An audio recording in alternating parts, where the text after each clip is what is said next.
Hi friends, இன்றைக்கி நம்ம ரொம்பவே சுலபமாக சுவையாக செய்யக்கூடிய பொரி உப்புமா எப்படி செய்யலான்னு இந்த வீடியோவில் பார்க்கலாம் வாங்க.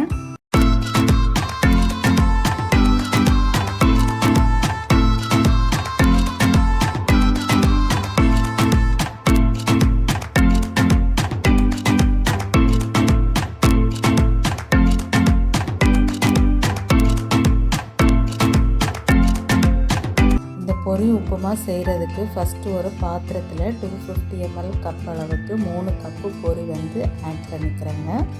அடுத்ததாக இந்த பொரி மூழ்கிற அளவுக்கு தண்ணி சேர்த்து ஒரு 5 minutes அப்படியே ஊற வச்சுக்கோங்க.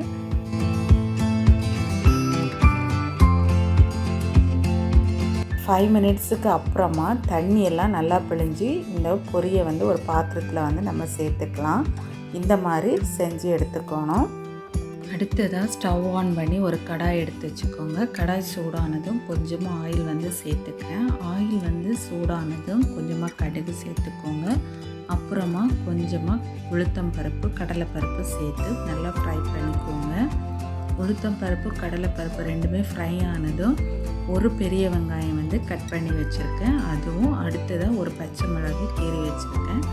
அதுவும் சேர்த்து கொஞ்சமாக கர்லீஃபாக சேர்த்து எல்லாத்தையும் நல்லா வதக்கிக்கலாம்.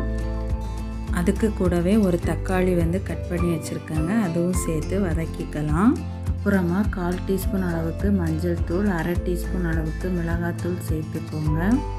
1/2 டீஸ்பூன் அளவுக்கு சால்ட்டு சேர்த்து வதக்கிக்கோங்க. இந்த வெங்காயம் தக்காளி எல்லாம் நல்லா வதங்கணும்னு கிடையாது. ஒரு 50% குக் ஆனாலும் போதும். அதுவும் நல்லாயிருக்கும் டேஸ்ட்டு. அப்புறமா இதுக்கு கூடவே நம்ம எடுத்து வச்சுருக்க பொரியும் சேர்த்து எல்லாத்தையும் மிக்ஸ் பண்ணிக்கலாம். மிக்ஸ் பண்ணிவிட்டு அப்புறமா ஒரு 1/2 லெமன் புழிஞ்சு விட்டுக்கோங்க. அந்த டேஸ்ட் ரொம்பவே நல்லாயிருக்கும். அதனால் லெமன் சேர்த்துக்கிறேன். சேர்த்துட்டு அதுக்கு கூடவே கொஞ்சமாக கொத்தமல்லி தலையும் தூவி இதை பரிமாறிக்கலாம்.